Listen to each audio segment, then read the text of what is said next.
नमस्कार, मी शिर्डीतून पत्रकार सतीश वैजापूरकर बोलतो आहे. टक्के टोनपेमध्ये आपलं स्वागत आहे. लोकसभा निवडणुकीमध्ये राज्यातील जनतेने महायुतीला धडा शिकवला. आता त्यापासून मुख्यमंत्री एकनाथ शिंदे, उपमुख्यमंत्री देवेंद्रजी फडणवीस आणि उपमुख्यमंत्री अजितदादा पवार हे काय धडा शिकणार? कारण जनतेने धडा शिकवला, आता त्यापासून हे काय धडा शिकणार यावर त्यांचं विधानसभेतलं बलाबल किंवा त्यांची कामगिरी अवलंबून असेल. आज तरी महायुतीच्या दृष्टीने हे निकाल कमालीचे निराशजनक आहेत. या निकालाचं विश्लेषण निवडणुकीच्या तंत्रात वाकबगार असलेले नेते देवेंद्रजी फडणवीस यांनी केलं. ते मी 2 वेळा ऐकलं. त्यामध्ये त्यांनी सांगितलं की काही नरेटिव्ह म्हणजे काही कथानक पसरवण्यात आले, ते रोखण्यात आम्हाला अपयश आलं, त्याच्यामुळे आम्हाला फटका बसला. हा त्यांनी सांगितलेला 2-3 जे मुद्दे होते त्यापैकी एक मुद्दा. परंतु हे नरेटिव्ह कुठले कुठले आहेत तर त्यांनी सांगितलं संविधान बदलणार हे खोटं काल्पनिक कथानक तयार करण्यात आलं, ते आम्हाला रोखता आलं नाही, त्यातून नुकसान झालं. आता मी बघितलं की गेल्या लोकसभा निवडणुकीच्या आधी सामाजिक कार्यकर्ते विश्वंभर चौधरी, पत्रकार निखिल वागळे, ॲडव्होकेट असीम सरोदे या मंडळींनी ठिकठिकाणी सभा घेतल्या आणि भारतीय जनता त्यांचं तत्त्वज्ञान आहे, ते ज्या पुरोगामी विचारांनी झपाटलेली मंडळी आहे, त्यांनी पोटतिडकीने त्यांची बाजू भारतीय जनता पक्षाच्या विरोधात मांडली. त्यांच्या यथाशक्ती ते महाराष्ट्रभर फिरले. भारतीय जनता पक्षाला हे करणं शक्य होतं. मग हा नरेटिव्ह बदलण्यासाठी भाजपकडून कुठलेच प्रयत्न झाले नाहीत निवडणुकीच्या पूर्वी. आता निवडणुकीच्या पूर्वी हा नरेटिव्ह सेट केला जात होता, हे लक्षात आलं नाही, त्याचे हे परिणाम आहेत असं मला वाटतं.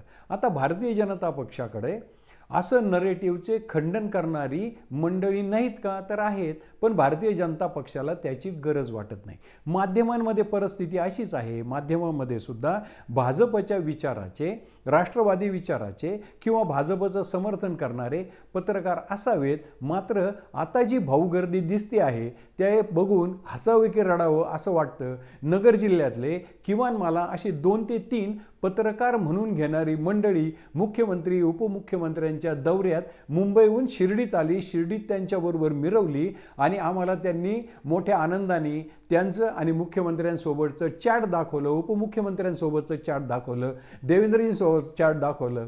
त्यावेळेस आम्ही चकित मुळीच झालो नाही. आम्हाला हसू आलं की कुठे चालली आहे ही भारतीय जनता पक्षाची किंवा मुख्यमंत्री आणि या 2 उपमुख्यमंत्र्यांची नौका. जे पत्रकारच नाहीत ते माध्यम तज्ज्ञ, माध्यम सल्लागार. आता खरं म्हणजे हे माध्यम सल्लागार म्हणायचे की हे जे शुगर लॉबीतले नेते आहेत, बडे नेते आहेत, हे ठिकठिकाणी गावोगाव त्यांचे कोऑर्डिनेटर नेमतात आणि त्यांच्या मार्फत कारभार करतात. हे पत्रकार का कोऑर्डिनेटर हे समजायला मार्ग नाही. एका बाजूला विचारांनी झपाटलेले विश्वंभर चौधरी, निखिल वागळे ही मंडळी, असीम सरोदे, ॲडव्होकेट असीम सरोदे ही मंडळी पोटतिडकीने राज्यभर फिरत होती.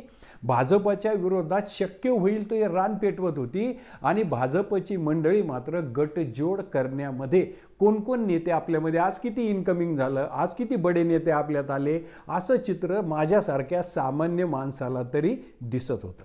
दुसरा मुद्दा देवेंद्रजींनी या पराभवाचं जे विश्लेषण केलं त्यातला पहिला मुद्दा होता की नरेटिव्ह सेटिंग झालं, ते आम्हाला बदलता आलं नाही म्हणजे बदलण्याची इच्छाशक्तीच नव्हती.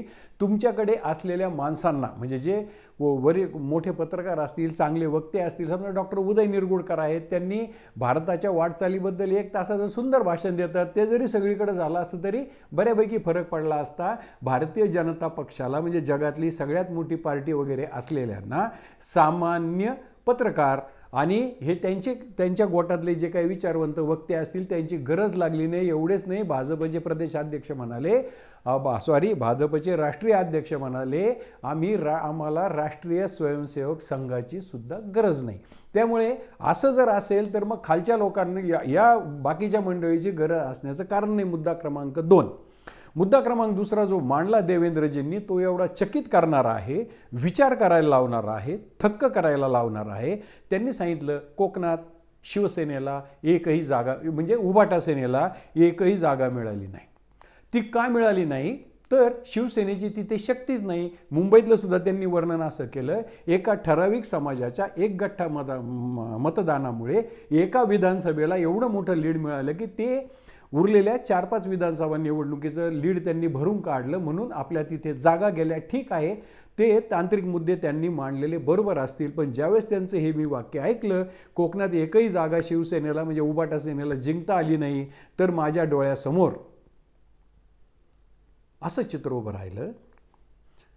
विदर्भ, मराठवाडा, उत्तर महाराष्ट्र आणि पश्चिम महाराष्ट्र इथे महायुतीचं पानिपत झालं, ते कोकणात झालं नाही. याचं कारण तिथे कांदा नाही, तेथे सोयाबीन नाही, तेथे दूध नाही, तेथे कपाशी नाही, तेथे या नगदी पिकावर अवलंबून असलेला शेतकरी नाही, म्हणून तुमचं पानिपत म्हणजे महायुतीचं पानिपत रोखलं गेलं. या उलट केंद्रात म्हणजे आता सुद्धा इतका मोठा राग शेतकऱ्यांनी महायुतीवर व्यक्त केला. कांद्यांच्या माळा घातल्या मतदाराला येताना.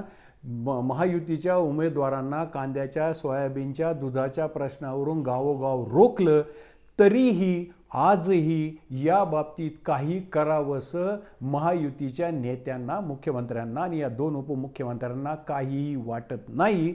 या उलट आपण जर दूरचित्रवाहिन्यांच्या वृत्तवाहिन्या बघितल्या तर राज्याच्या 3 महिन्याचं सरकारची मुदत राहिली 3 महिने. पृथ्वीराज चव्हाणांनी सांगितलं त्याप्रमाणे आता या सरकारमध्ये कुठलाही दम राहिलेला नाही. म्हणजे तुमचा जनाधार जर कमी झालेला आहे तर तुम्हाला खरं म्हणजे नैतिकता सुद्धा नाही ते सरकार चालवण्याची. तुमच्या सरकारमध्ये दम राहिलेला नसताना राज्याच्या मंत्रिमंडळाच्या विस्ताराची भाषा केली जाते 3 महिन्यासाठी. हे ऐकून, ह्या बातम्या बघून ज्या ग्रामीण भागाने तुम्हाला धडा शिकवल्या तिथल्या तरुणांना, सर्वसामान्य शेतकऱ्यांना काय वाटत असेल?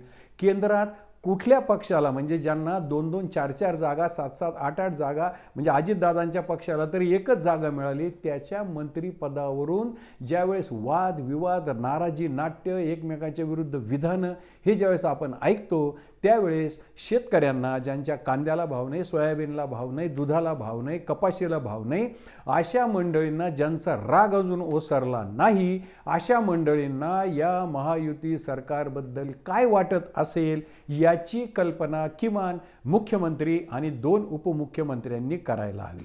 आता देवेंद्रजींनी अजून एक मुद्दा मांडला की आणखीन 3.5% खरं म्हणजे त्याच्याहून खाली आले, आणखीन 1.5% मतं पडली तर आपण 51% जातो आणि मग मात्र आपल्याला विधानसभेला मोठं यश मिळेल.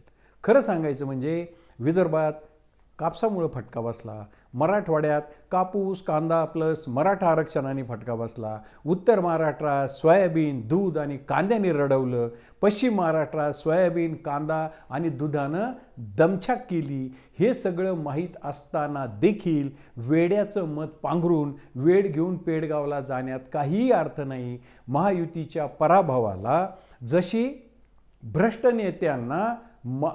नेत्यांना सोबत घेऊन महायुती करणे हे जसं सामान्य मतदाराला आवडलं नाही, तसं शेतकऱ्यांच्या जखमेवर मीठ चोळणं हे देखील ग्रामीण भागातल्या जनतेला मुळीच आवडलेलं नाही. आता जर महायुतीला विधानसभेमध्ये काही कामगिरी करून आपल्याला दाखवावी अशी उमेद असेल तर ज्या सोयाबीनचे भाव आजवर पडल्यामुळे शेतकरी कर्जबाजारी झाला, ज्या दुधाचे भाव लिटर मागं 10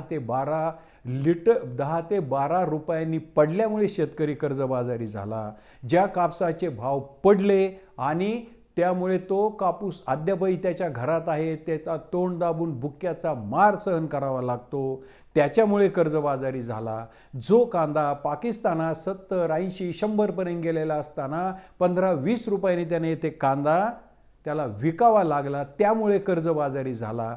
त्याला जर याच्यातून वाचवायचं असेल आणि तुम्हालाही वाचायचं असेल, महायुतीलाही वाचायचं असेल तर शेतकऱ्यांना तातडीने सरसगट संपूर्ण कर्जमाफी देणे एवढा एकमेव पर्याय आहे. कारण गेल्या 10 वर्षात सर्वाधिक लुबाडणूक शेतकऱ्यांची आणि ग्रामीण महाराष्ट्राची झाली आहे.